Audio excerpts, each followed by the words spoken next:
Good evening, everybody, and welcome to episode 20 of the Gaming Fuse podcast. I'm your host, Mr. Boom Boom Kaboom. It's Noob Fanukum in the room. Welcome, everybody, and glad you could be here with us. This is going to be a special show, but it's going to be a show that's definitely on a faster pace this week as I've got to get out of here early once again. I've got hockey shortly, so I won't keep everybody waiting. Without any further ado, let's bring in my other panel member of the Gaming Fuse, straight from the wild north of Canada. It is Mental 9R.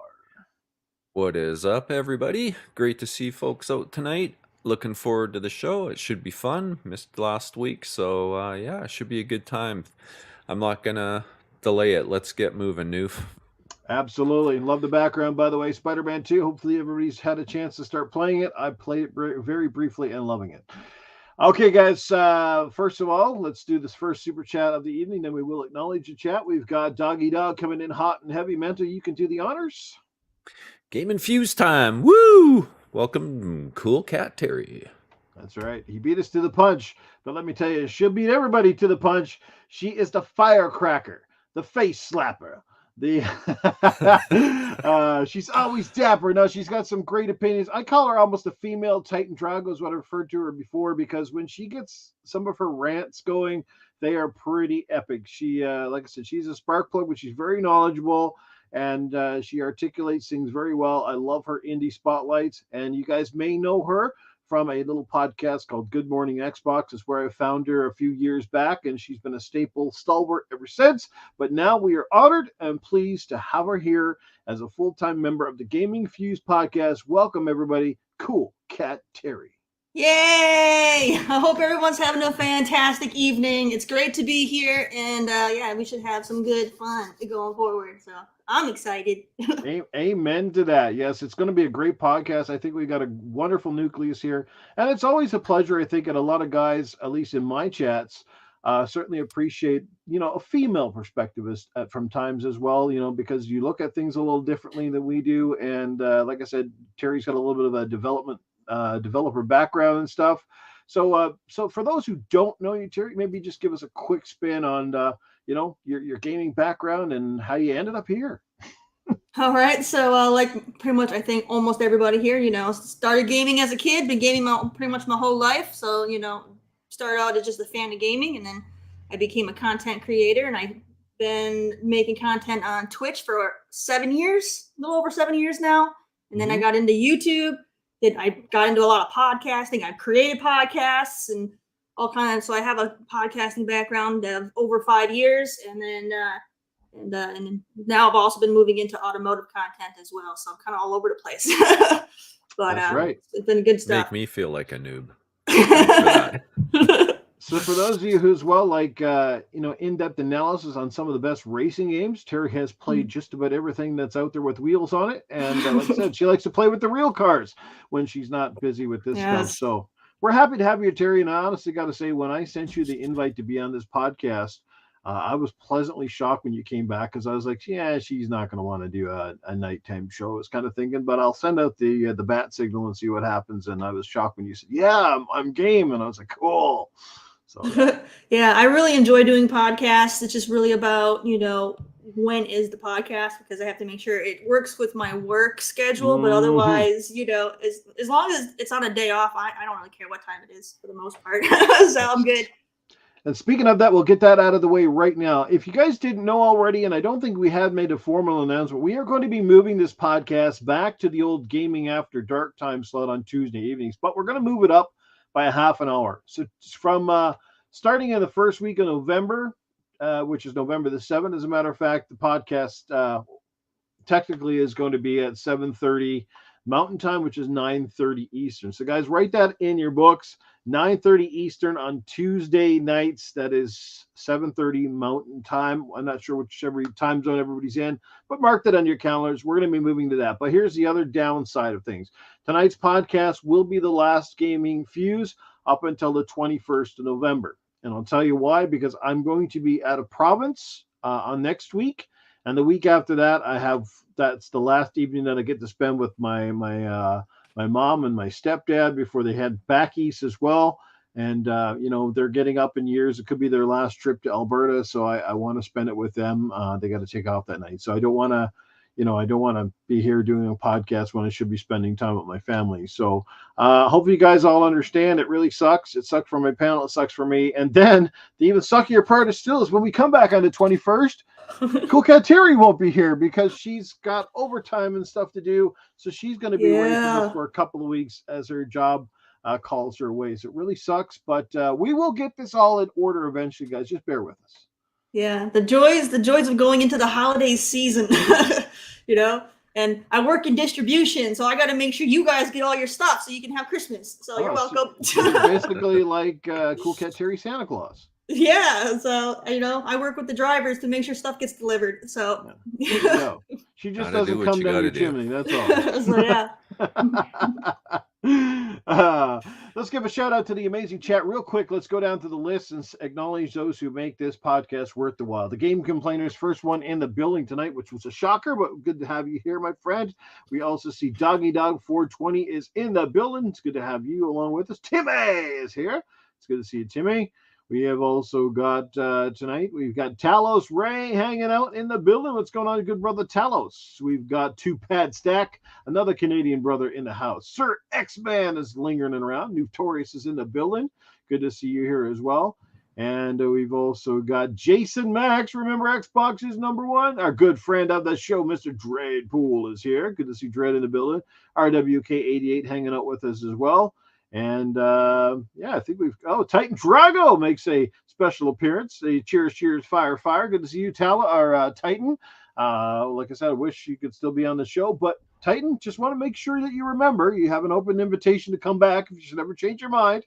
And second of all, Titan, if you're ever able to do a guest spot or something like that, or want to come on when the topics are huge, let us know, man. RWK, I just fucking quit. We ain't quitting. Nobody's quitting anything. Terry's not quitting her job. I'm not quitting this podcast. Don't worry. It's just going to be a couple of down weeks. I'd love to, but I like that money. That's right. Got to have the money. This podcasting stuff has not been paying anybody's bills. All right, let's get right into, topic number one tonight, and that is about Xbox reorganizing and shuffling their head honchos over at the helm here. So a few people have kind of changed positions and got promotions. I'm going to bring up the screen a little bit here so everybody can see it, and we'll just kind of weigh in. This isn't even really a big article, but it is kind of interesting that now that the ABK deal is done, that they decided to sort of shuffle the house, so to speak. And, hopefully it brings a good sense of change and a good sense of optimism for the brand and for the fans. And certainly a few prominent names kind of got a different role. So that's fantastic. I'm going to bring up the screen so you guys can see it here.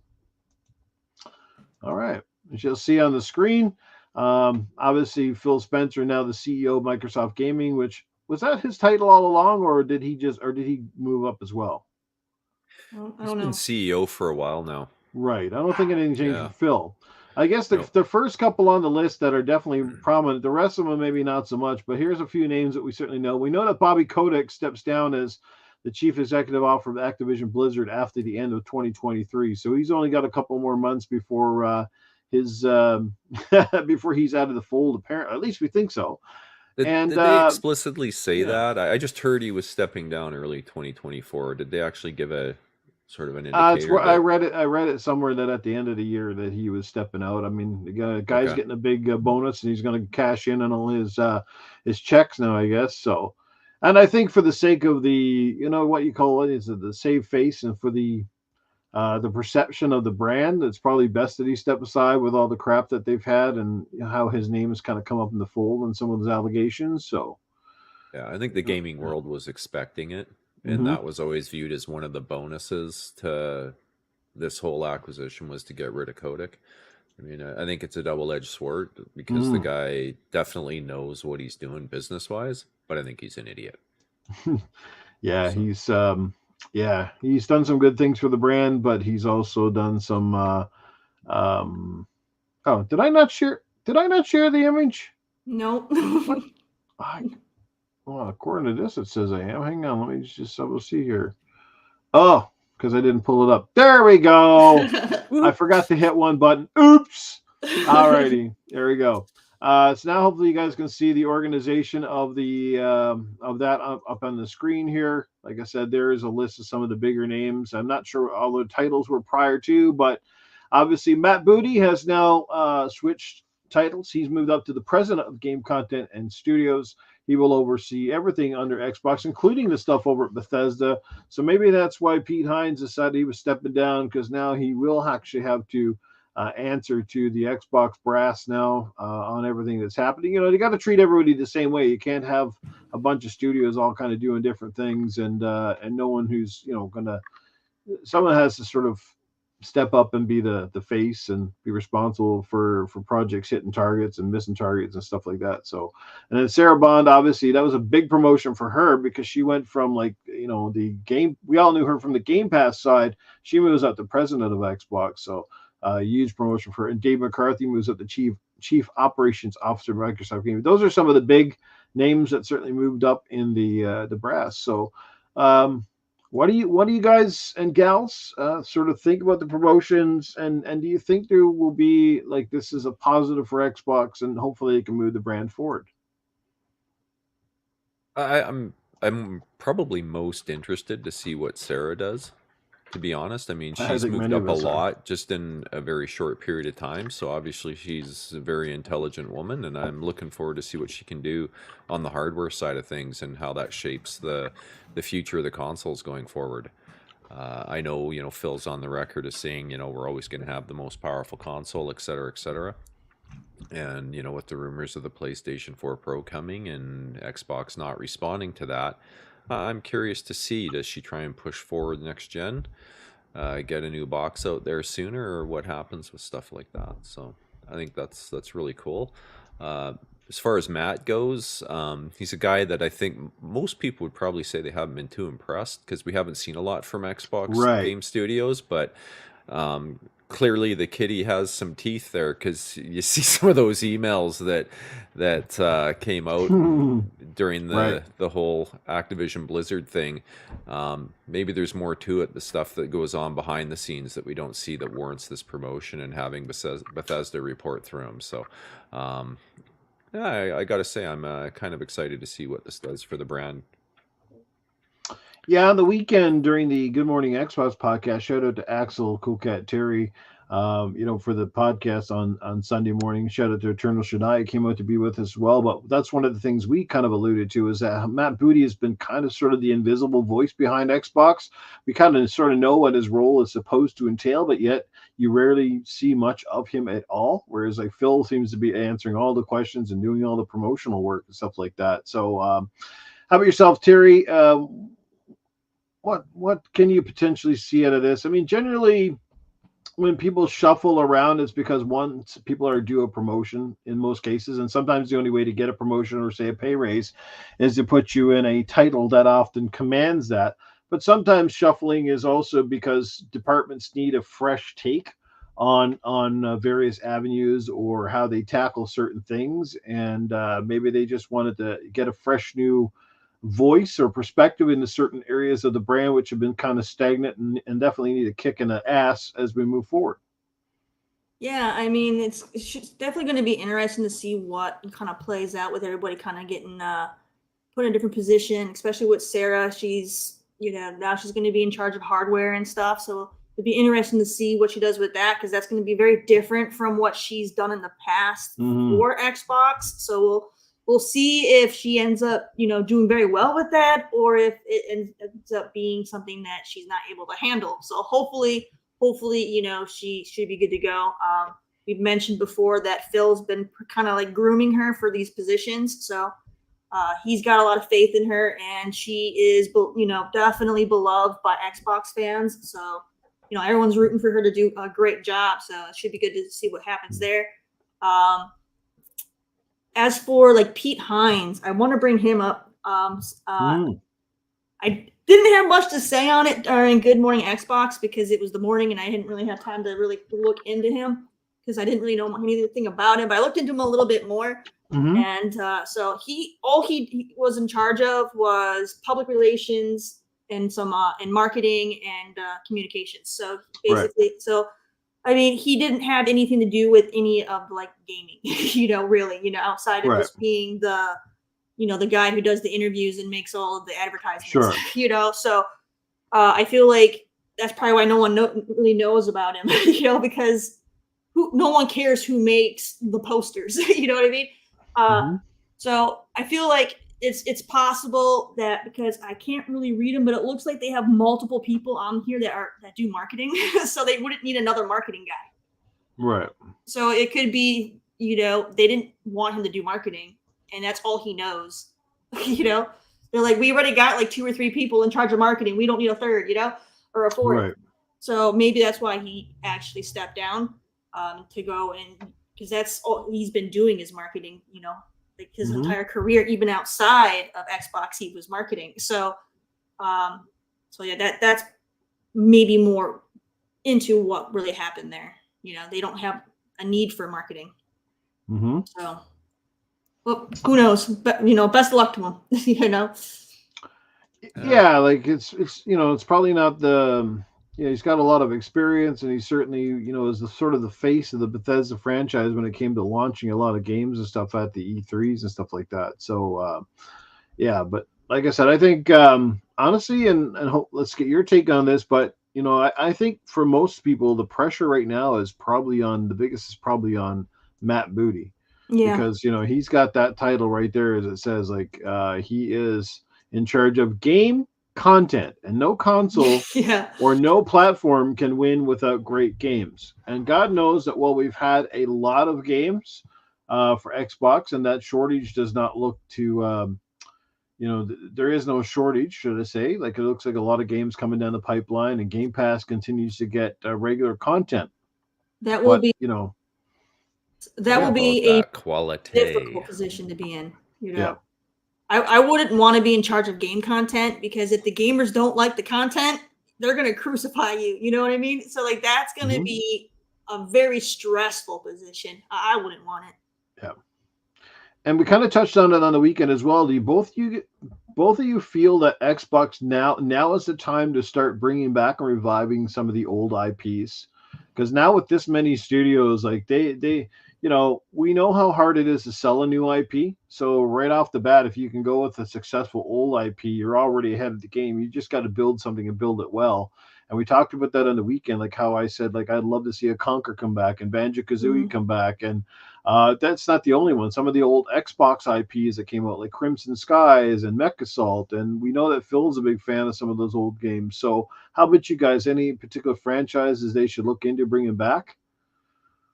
Like I definitely will agree with the Crimson Skies. I think that one definitely could either. I really don't see a need for them to like remaster it because they recently done that, but it'd be really Hmm. nice to see them maybe make a sequel to that, or Right. do a full on reboot and kind of start from scratch. That would be a good one. But like I'm not real big on bringing back older games. I guess it's going to depend on what genre they're in. Right. I feel like this is an opportunity for them to dig into the library and see which genres they don't really have any games in, and try to grow that more, instead of we don't need yet another first person shooter. You know what I mean? So like I would Right. so like Conquer works because I mean yeah there are platformers like your 3D platformer games, but there aren't really that many that especially when it comes to Xbox. People don't think of Xbox for the big ones. Now they have Spyro and they have Crash and stuff, but usually when you think about the big 3D platformers, people are going to go to Nintendo for that. Right. So it makes sense to bring more of the stuff that they don't really already they're not strong in. Well, absolutely. You bring up a great point, because if any platform or any particular genre, Xbox is going to have a plethora of, now that they have Activision, Blizzard, and of course Bethesda, is they're going to have they're going to have a massive RPG catalog. They're going to Yeah. have a massive shooter catalog. We've Yeah. got pretty much every of the big shooters on the planet. You got Halo, Call of Duty, Wolfenstein, Doom, just to name a few. They got Overwatch.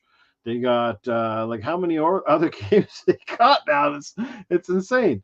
It They is pretty much got all insane. the big shooters except for Counter Strike at this point. Yeah.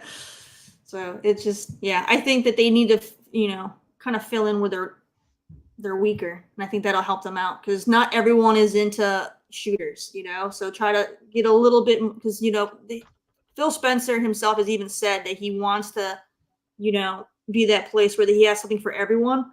Mm-hmm. So in order to actually live up to that, you can't just be making shooters or like third person RPGs. You need to fill in those other gaps. Mm-hmm.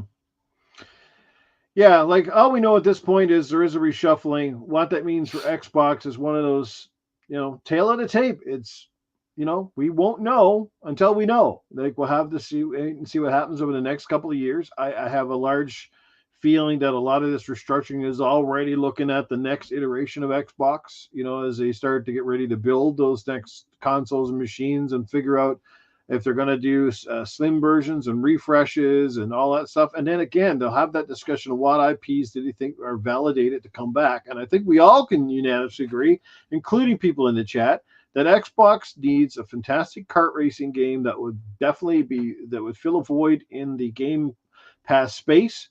That could be added continual content, much the way Sea of Thieves has been adding content and staying alive. And Terry, I think you said it on the weekend that you said they don't even technically have to build one from scratch because all they have to do is upgrade and modify Crash Team Racing. Yeah, and just make that better. Right, and then add all the Xbox characters to it. Like that's all you got to do. Add, subtract, put the Xbox characters into the game, and bingo! I think you're going to have a winner. Is anyone going to throw Mario Kart? Maybe not, but Mario Kart's had the advantage of being sort of the number one kart racer since the Super Nintendo era. Like people grew up on Mario Kart, and that's why it resonates. It's not that it's necessarily that much better than all the other kart racers, because I played the Sonic kart racers, and they're damn good. And I played a lot of other kart racers that are actually damn good. But it's just that Nintendo's resonates because people have been playing it so long. Like that's one of those games that when a Nintendo console comes out, I bet you they sell a copy of that with about 8 out of every 10 Nintendo units. Like that thing, it's a license to print money. Yeah, my daughter's totally into Mario Kart. Right? Yeah, it's one of her favorite games. She's playing that constantly on her Switch. But also Mario compared to say Crash is so much more recognizable. A lot of kids don't even know who Crash Bandicoot is. Everybody knows who Mario is. Everybody knows who Sonic is, but Sega never promoted Sonic the way that Nintendo promotes the Mario Kart games. It never got near the same push. You know what I mean? But I think on Game Pass, when it becomes free, and again you add all those characters and you start putting them in the game, that would help your Game Pass subscribers for sure, and it will certainly help keep people into the ecosystem. But it also helps that for Mario Kart, I don't know if it is the first, but I think it's the first kart racing game that was before any of these other ones tried it. It was. So that's kind of works to them as they were the first ones to dive in. So everybody kind of that was the game. That's kind of like when you see like everybody trying to imitate Diablo. Like Diablo was kind of like the one that kind of started making that kind of game popular. So everyone's going to compare it to that. So it's going to be really hard for anybody, even when you have Crash Team Racing or was it Sonic All Stars Racing or whatever they have. It's going to be really difficult when everyone's always going to compare it to Mario Kart because that's the first one. Like, that's the one people think of when they think kart racing.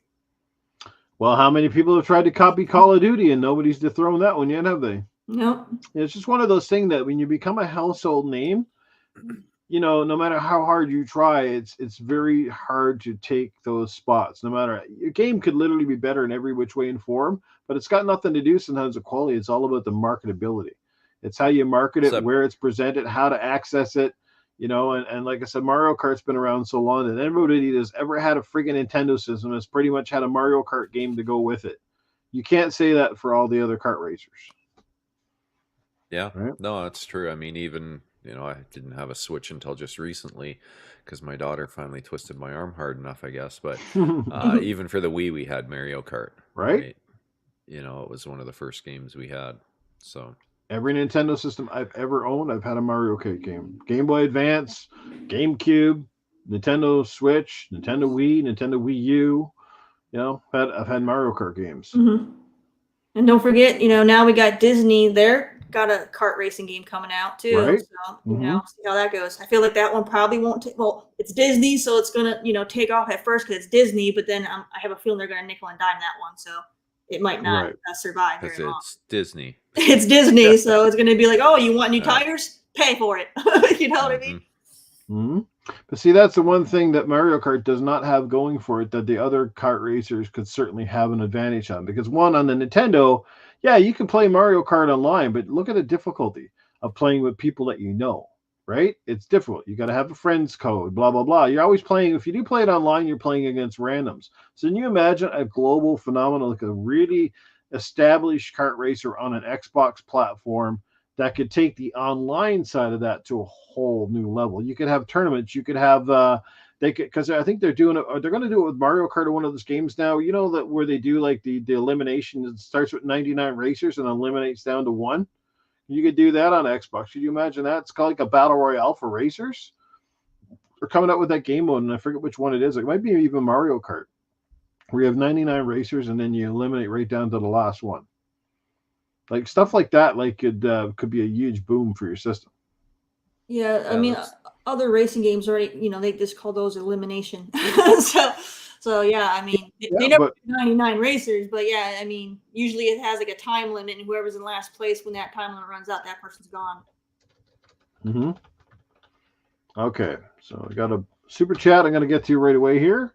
Yeah, Mario Kart 64 best kart racer. It was certainly up there. It's definitely iconic. For sure. I would say Mario Kart 8, honestly, is the best because it has a lot of the old top tracks and the new ones. So I'd have to go with that one just because it kind of takes the old and new and makes them even better. We got one from the Game Complainers. He drops $5 in the chat. Take it away, Mr. Mint. Arnold wanted to be Xbox president, but was given a Microsoft Christmas sweater instead. You may have to comment on that later. Not quite the same at all. Not at all. My good friend Seamus Kelly is in the chat. What's going on, my brother? Good to see you here. We got the King gracing us with his presence tonight. He loves this chat and this podcast, apparently, and we love having you here. I see the boss model, Lethal Papa, has graced us with his presence. Good to see him in the chat as well. Talos Ray hanging out with us. Thimber is in the building. Good to see you here, Thimber, as well. RWK. The Game Complainer still hanging out with us. The list goes on. You guys are amazing. Thank you for your support, and we hope that you will enjoy Cool Cat Terri. This is her debut podcast. Keep that one in mind. It could be a trivia question down the road. Episode 20 is when she made her debut. And look at the cat in the background. Lost. Aww. Yeah. Got Biscuit over here. Got Biscuit. Biscuit's here today. Usually it's his brother, Cheddar, that hangs out with me, but Biscuit's here. So. Going on, Biscuit? He's a little bit more of a jerk, though. He might bite me. He's a jerk. He bites. All right. Any further thoughts, though, on the reorganization of Xbox? I mean, you know, this happens to a lot of companies. I don't think it's anything major, but it should be interesting to see. And I'm sure the eyes will be closely on Matt Booty, as I said, in particular. Sarah Bond, I have no doubts that she's going to do a great job. She just seems like she's a very committed person. And it's a little easier to kind of give her some slack because she's a little more visible, whereas Matt Booty, like I said, he's just kind of shown up every blue moon, and you're like, what the hell has this guy even been doing? But there you go. He's got a lot on his shoulders, and let's hopefully he can do the job. Yeah, I mean, that's kind of my take. I think these guys have been around before. They're familiar faces, a little bit of a new role. But, you know, it's not like the shake-up at PlayStation, right? No. Where you got a bunch of people leaving and new faces coming in. It's a little different. This is just a shuffling of what they're doing, and I'm expecting great things. Well, Xbox finally got their Call of Duty, and I guess now they got Call of Booty as well. There you go. The King, his dog Loki, is getting a Christmas sweater. That's awesome.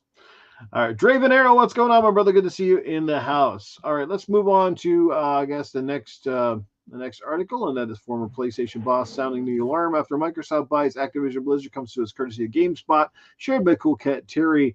Former CEO of Sony Entertainment America, Shaun Layden, has a lot to say about the state of the industry since he left in 2019. In a recent interview, Layden expanded on some of those points, warning against studio consolidation, advocating the game preservation in the wake of Microsoft's massive acquisition of Activision Blizzard finally going through. So his concern around consolidation is that it often impacts creativity. For instance, it takes some kind of small independent wild horse studios and brings them into a larger conglomerate, and essentially time slows down. The bigger you are, time slows down. So, what is he trying to say here in general? I'll pull up the article. I'll share it with you on the screen as well. But what do you think he's trying to get at here? The concept of time slowing down, any large organization takes a long time to pivot, whereas the smaller organizations tend to be more agile and they're able to change direction quickly. But it's like turning the Titanic around if you want to, change the future direction of Xbox game studios. It's going to take a long time to change that culture and move it in a different direction. Versus an independent that's got 20 people on the team. Hey guys, we're doing something new today. Oh, okay, and that's that, right? You're pretty much moving off and running. So that would be my take on what he's saying. It's a hard proposition to change a big company and move them in a new direction. I work for a company that has over 100,000 employees, and I can tell you change takes a long time. When you start a new initiative and you're trying to move in a new direction, it does take a long time to get all the different teams on board and change that culture and move it in a new way. So are you thinking that it's like a risk and reward, and that they don't want to change the franchises that work for them, but at the same time they don't really want to risk and create a lot of new IPs and stuff like that because they're afraid it's going to lose money, and then they got to start restructuring, sort of thing like that? Yeah. Well, I mean, look at Sony, right? And I'm using them as an example because how often do you hear that all their games are the same, right? They're all kind of that third person over the shoulder. It's a formula that works. And there was talk I heard today, I think it was today or yesterday, about them trying to change and pivot away from the stuff or the foundation that was laid by our buddy Mr. Ryan. And it's they're saying it's probably going to be 4 years before they can get all that sort of undone as far as the games of a service perspective and all the stuff he tried to do there, right? It takes a while. Yeah. It's kind of funny coming from a guy who's talking about creativity when basically all the studios underneath the Sony household kind of follow the same damn template. They just change the setting and they call it a day. So what's that for stifling creativity? I mean, they don't even change they don't even change the field of view. It's all third person over the shoulder. It doesn't matter. Okay, one's in a mysterious Norse land. The other one's in the middle of a freaking jungle. The other one's name one that doesn't have a bow and arrow in it. Exactly. They all do, right? Except for Death Stranding. I don't think Death Stranding, but that wasn't a Sony game. But I didn't play it long enough to find out. But the one thing even Death Stranding had in common with all the Sony games, still third person, over the shoulders, story oriented, long cut scenes, kind of a game. The difference was that the environments were kind of weird, wacky, and the game was just totally out there. I enjoyed the hell out of Death Stranding. Don't get me wrong, but that was just. Like I said, it like again, they have this similar feel in a mold. You know what I mean? They do, absolutely. Whether you're shooting robot dinosaurs, or I don't know, going shooting zombies in Days Gone, or they all have that same feel. Like, let's just say when Wolverine comes out now from Insomniac, is Wolverine basically going to be Spider-Man with claws and he can't swing around the city? Like Probably. That's what I'm wondering. Yeah, more than likely. All I know is it better not take place in New York. I see another map. Spider-Man game. You need to go to Canada. That's where he's from. Yeah, Spider-Man can leave New York. He's not confined to just one state. You know what I mean? Like eventually, he can go other places. He does swing and get around pretty good. So. Well, now he's got that wingsuit too, the web wings or whatever they're called. So, yeah.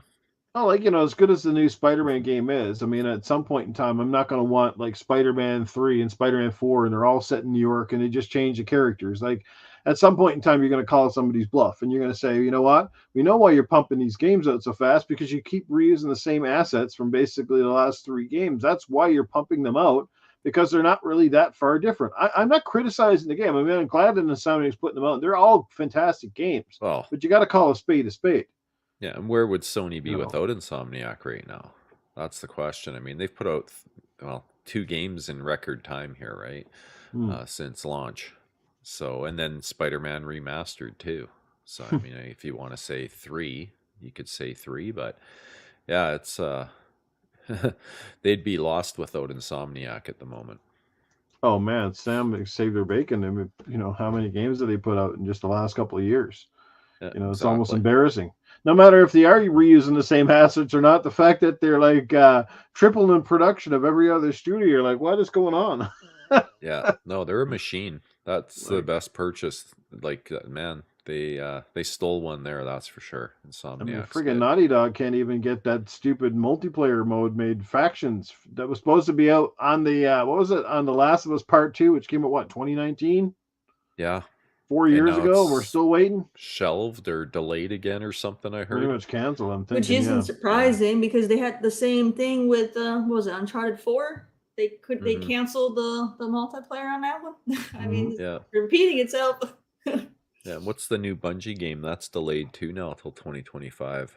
Marathon or whatever. Is that what it's called? Marathon? Yeah, I No, think I so. think I so. thought it was the final. Oh no, that was the final quest or whatever it was. Is for Destiny, I think. I don't even Right. remember.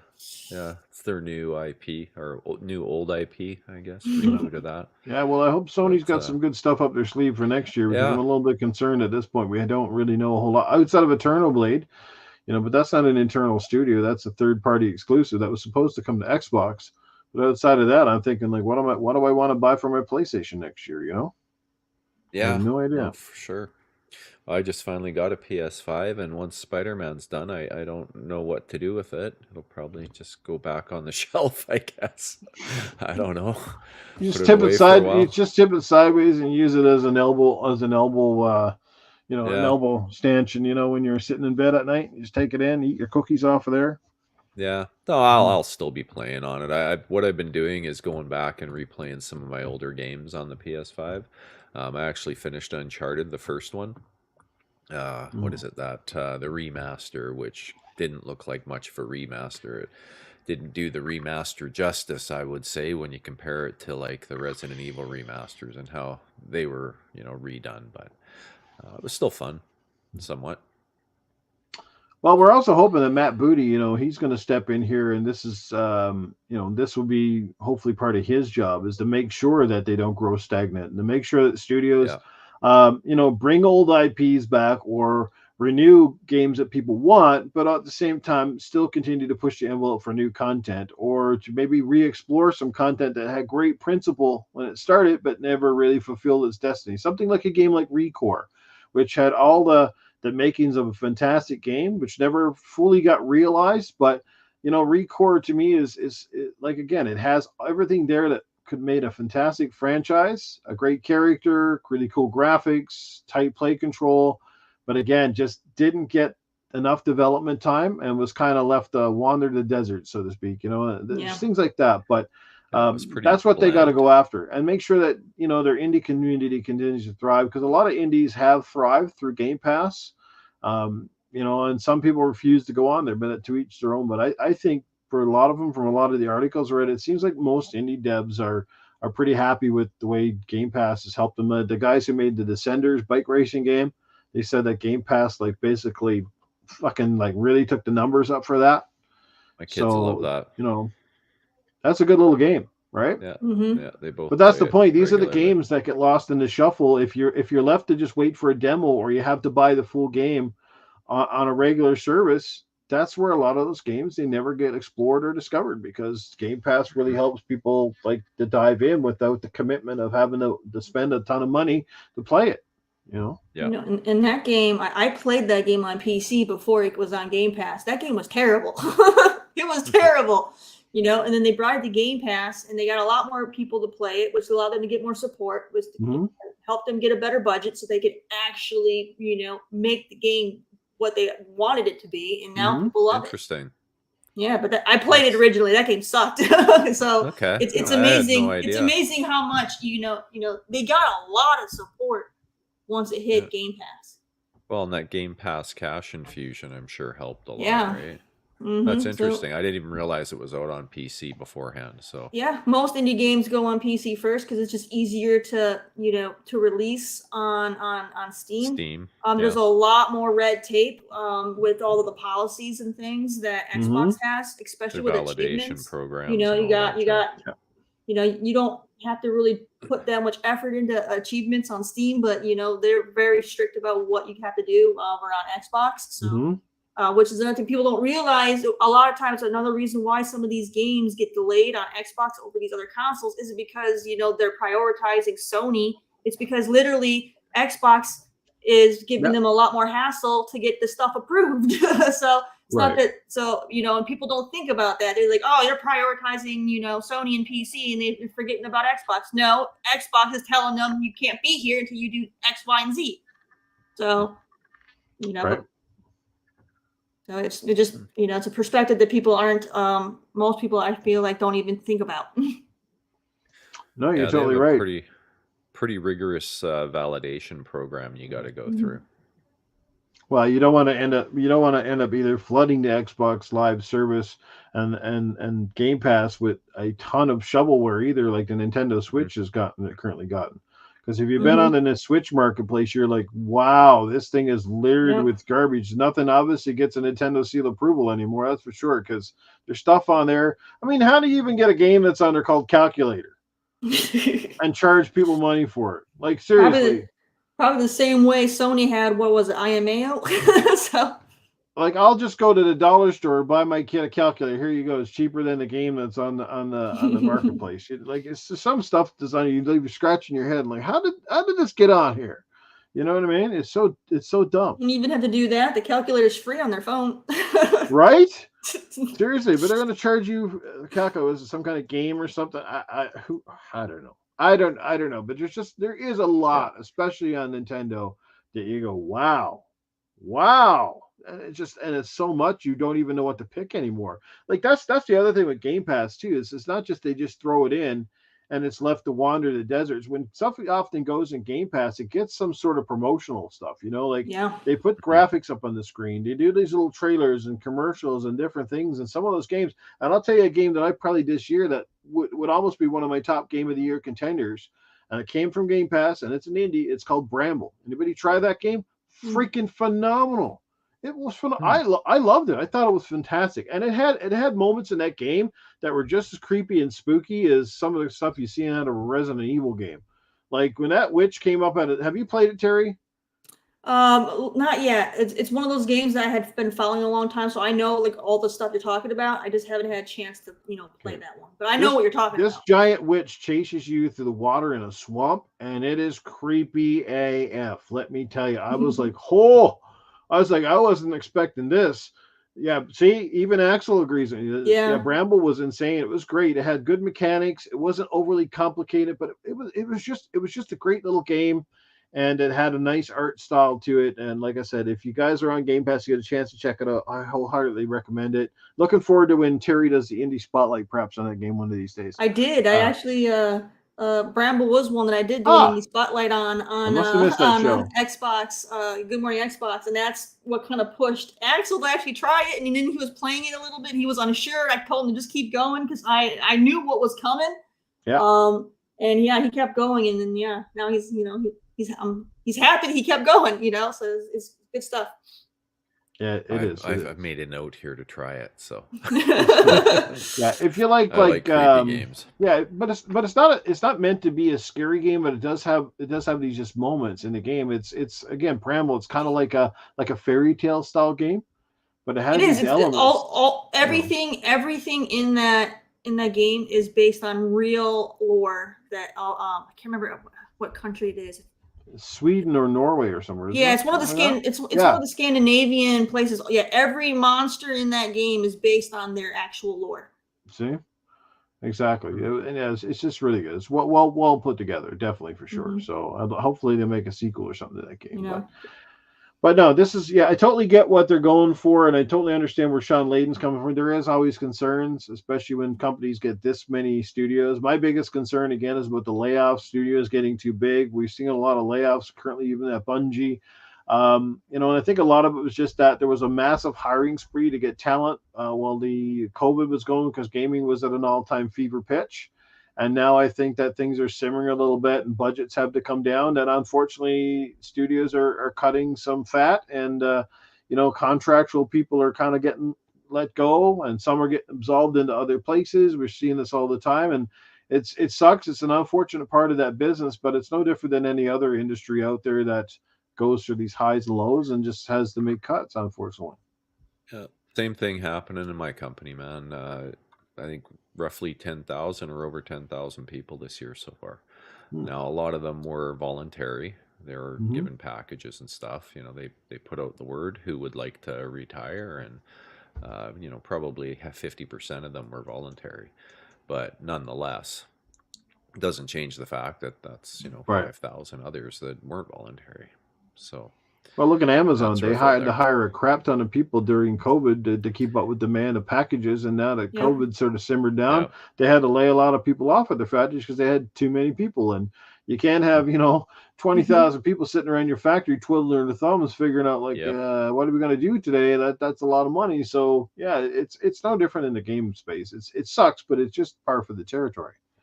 As long as we don't see studios closing, that's when it's really detrimental. When you see them fold shop, to close completely and not come back. Like that's always which sad. has happened, which Which has has happened happened. recently. It did. Yes. Embracer's doing that right now. Yeah. And so Yeah. hopefully- When they're hopefully closing them the- down completely, nobody's got a job, and all their hard work is all just up in the air. What was it? One of the studios I used to love back in the day. The EA kind of bought them, and they did some really good games. I think it was called was it Pandemic? Pandemic Studios. They did this. Let me see if I can bring it up here. But they made some good. Yeah, I'm pretty sure it was Pandemic, and they had this game on EA had them. There was a really good game that they had. Let me just see here. I'm going to bring it up.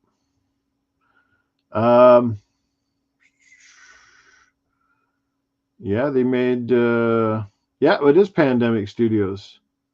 Yeah, just look them up on Wikipedia. They closed them down. And they had this really good game that I liked. I'm trying to find it.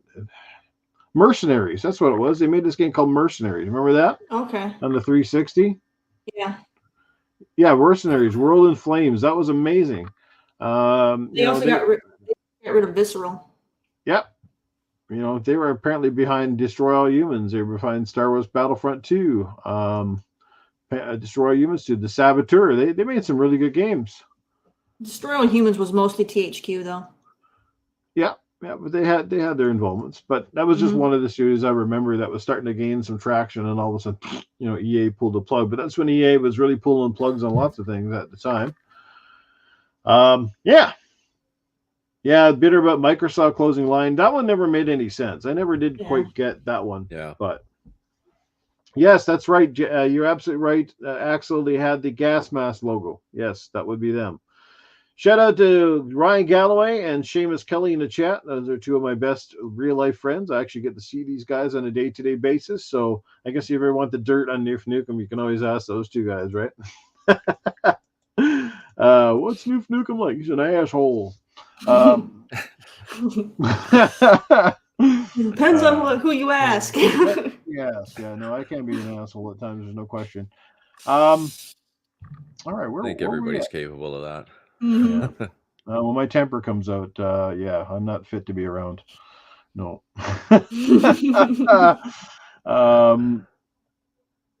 EA pulled a PS5 Slim at a Rock at 88's ass. Monster 530, what's going on, brother? Good to see you in the building, guys. Everybody, you're awesome. Jason Max, awesome stuff, guys. Lots of great people here. Timothy Dixon's in the building. Tim A is here as well. Talis Ray. The list goes on. You guys are fantastic. Axel 1324.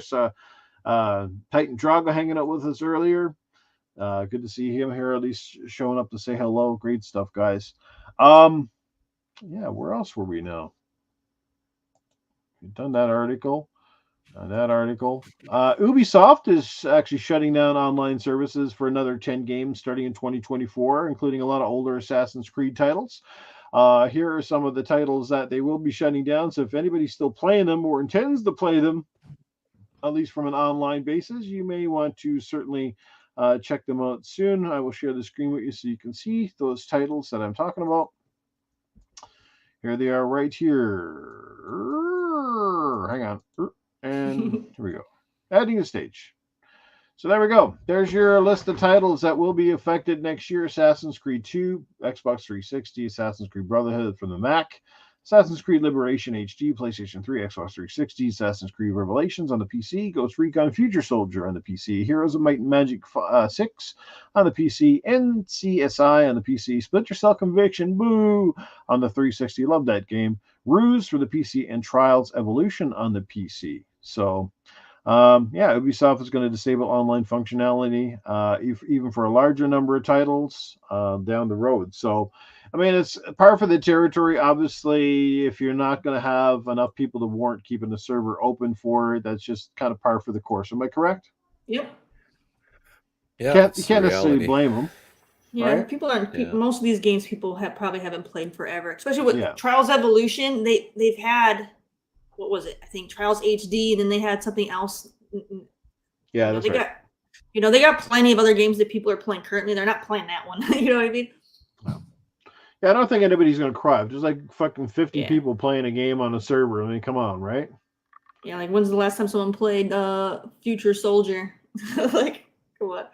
But it is Yeah. kind of weird, because you can go back and play almost any of the old COD games, even going as far back as COD 2, and still find a couple hundred people playing on the server. It's just insane. Mhm. Just speaks to the volume of and popularity of a game like Call of Duty, right? Those Yep. 50 Yeah, people are no going to kidding. cry this month. The only thing that really hurts. The only thing that really hurts is the backwards compatibility. It's taking more off of that. But Mhm. with your 360 stuff, but I don't even know if those were even backwards compatible to begin with. So it might not even be a loss. Yeah, absolutely. Well, like I said, just a small article. It is a sign of the times. Can't say you blame them. I mean, it costs money to keep servers going, and those resources are better, allocated somewhere else on newer, bigger games. I'm pretty sure that's kind of how they do them. Is they shift over resources and tech to keep newer games busy and updated. So it's sad. It's a sad day. Wish you could keep them all running, but that is a lot of that's a lot of effort for some old games that just honestly aren't worth the time. For me, it's not so much the online, as long as they keep the games accessible, that they're still playable. Whether you can Yeah. go in yourself and play them. Honestly, I think for old games that they're planning to shut down the servers on, I think that's where it comes in. To me, it would be great if any of these old games that they went back and just made sure that the game is at least playable locally. So, like, say if you and your friends wanted to play a game, you could go in and still kind of play split screen or sort of that sort of way. That's actually, I was going to touch on that. That's one thing I wish they would do is release the code for the dedicated server aspect of it. So if Mm, you and your buddies want to set up a dedicated server and meet up and play on a weekend, you can do it. yeah, You that'd know, be awesome. back in the old days, that's what it was, man. It was, people hosting things like Quake, Quake 2, Quake 3, even the original Counter-Strike. That was all hosted on people's systems in their houses, and or if they're lucky enough, like, to have a data center link, they had it in a data center. But uh, I'm a big fan of that community supported stuff because it can stick around as long as you want it to. Yeah. And I wish they would do that when it comes time. Like, for instance, when Destiny finally, breathes its last breath. What Yep. about all those people that spent, hundreds or thousands of dollars over 10 years buying all the stuff for it? It just becomes instantly useless. Indeed. The core of their net code is peer to peer. Wouldn't take much probably to release the server code for that and let people host it and play it and keep the community alive, right? Mm-hmm. Be pretty cool. Will they do Agree. it? Probably not, but it'd be cool. Mm-hmm. Cool stuff. All right. Was there any other topics or anything that either one of you would like to bring to the table before we get ready to close down the show for today?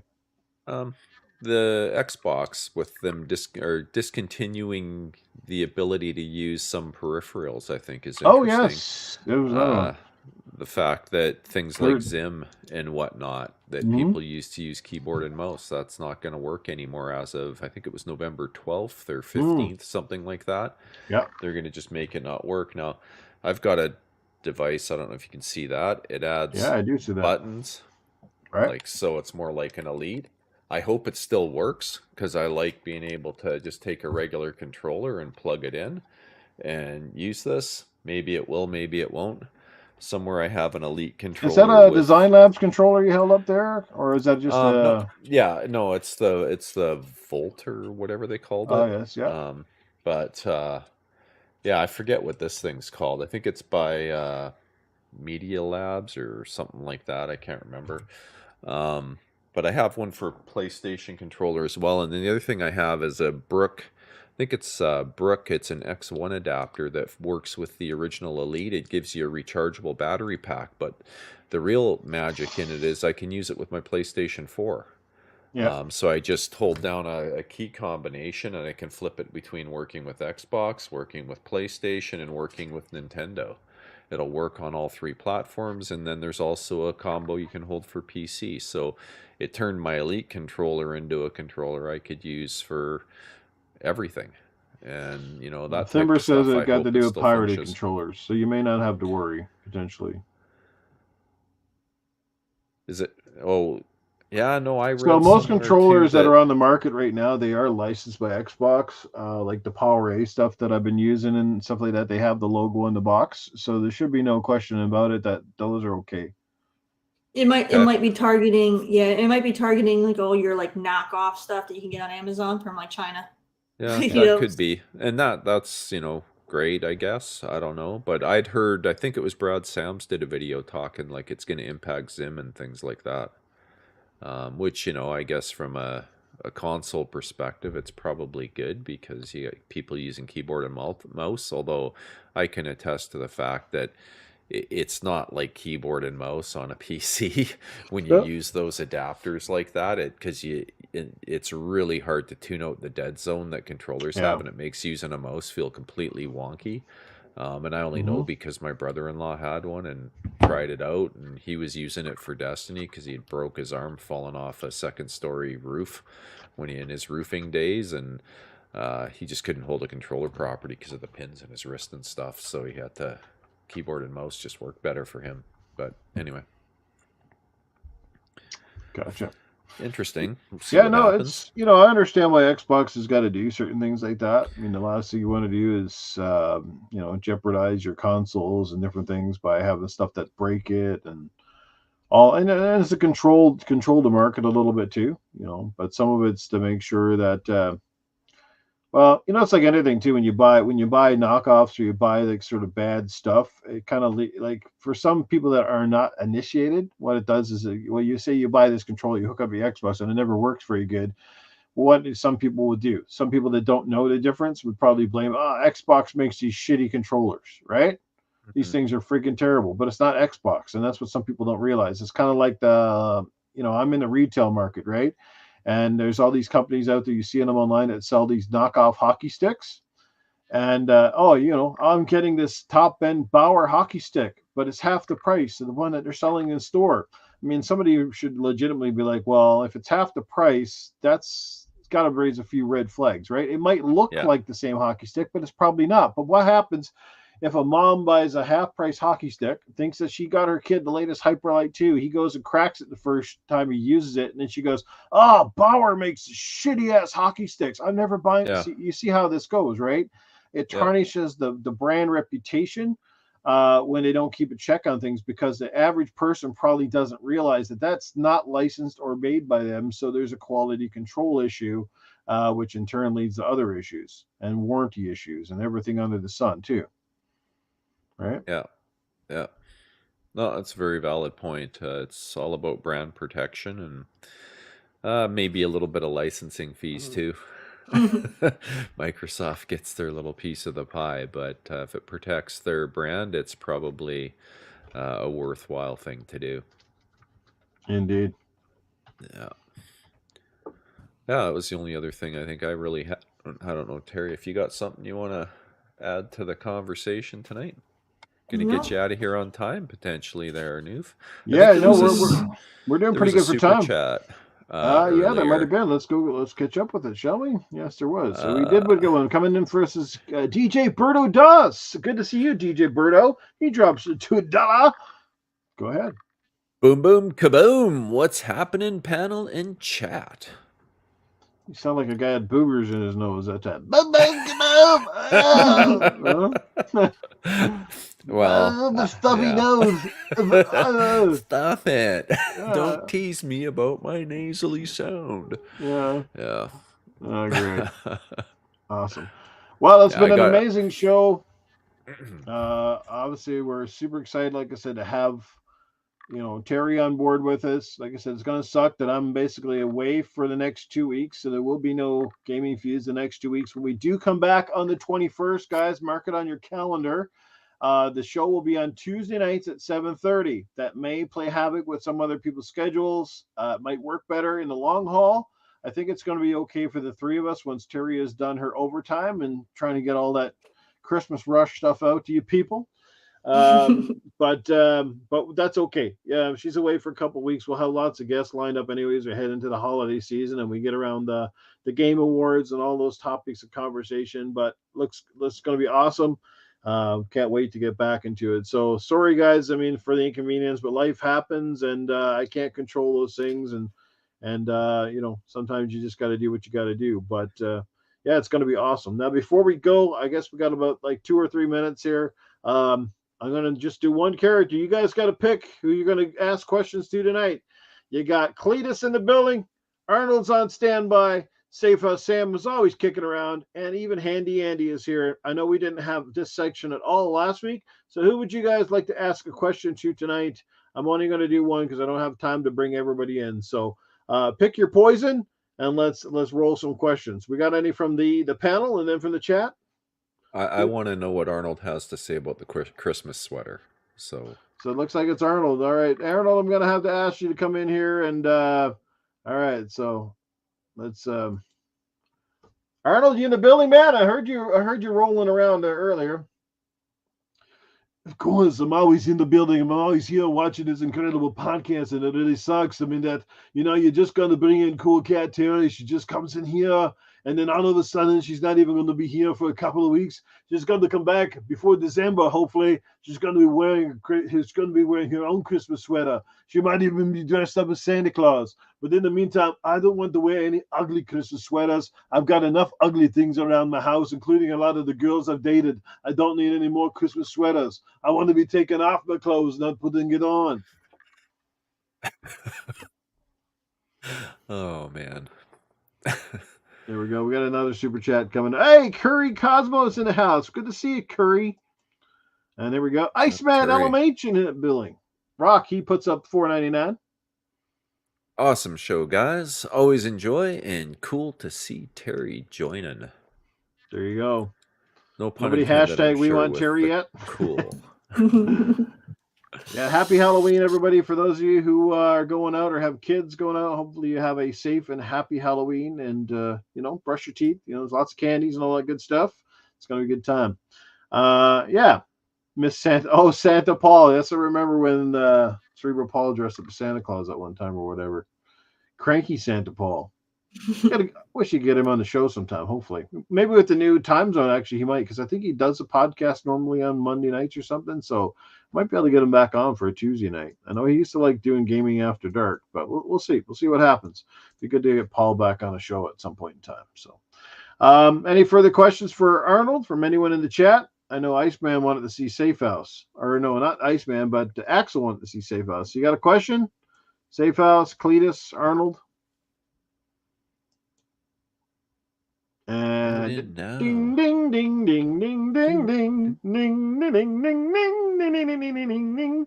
Me and Terri were actually talking about that the other day. We said how we're gonna get that Jeopardy song. So then when we're doing this podcast, we're blabbling too long. We'll actually I think we were all talking about it, right? Yeah, we were. Yeah. Yeah. I said to do the one for the Oscars. Yeah. Yes. Play him off the stage. Play him off the stage. We're gonna have to do that for sure. Got no more questions? Okay. Well, I guess that's it for tonight. Arnold had the only one, and we'll come back again, like I said, in a couple of weeks' Right time. on. I'll keep you posted online. In the meantime, I'll probably try to post a few videos, and I might be streaming in between all this stuff, whether it be on Twitch or on YouTube. So just check it out there. Try to keep everybody posted. And hey, Cletus, when are you going to play that the fishing game? The angler? Well, Seamus, Seamus, you got an awesome name. You sound like you could be my best friend, Seamus. All right, because I'm Cletus, you Seamus.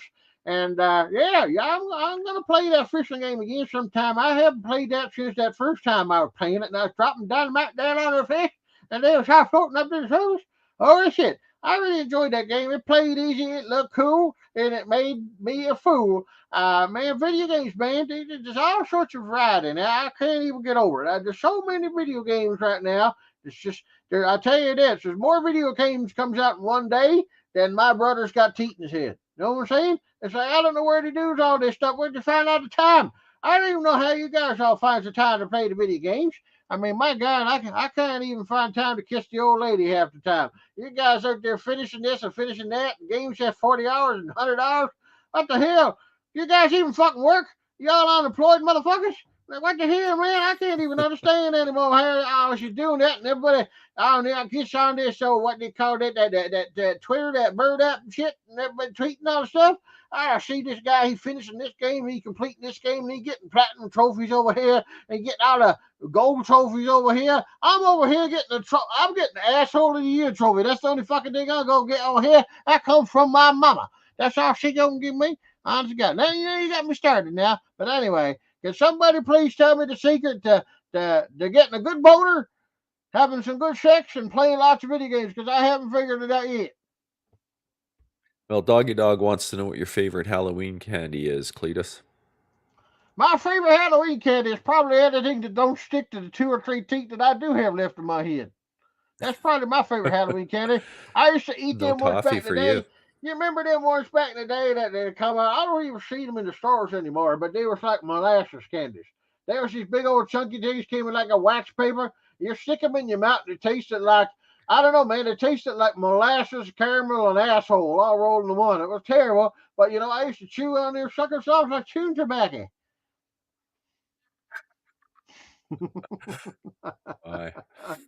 So, question for Safe House. Would you rather do it with a ghost or a skeleton? Doggy Dog 420 wants to know.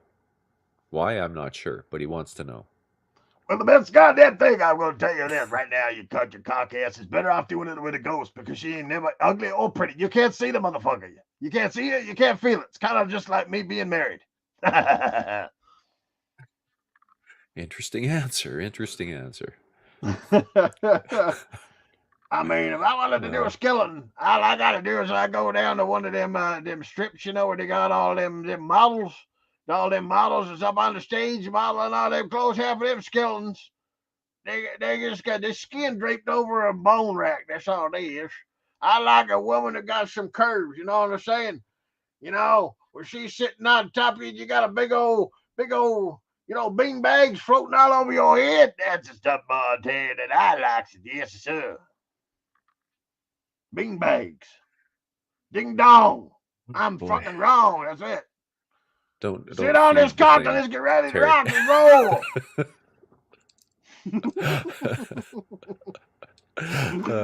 Alrighty, I think. But if you can't feel it, how can you finish? That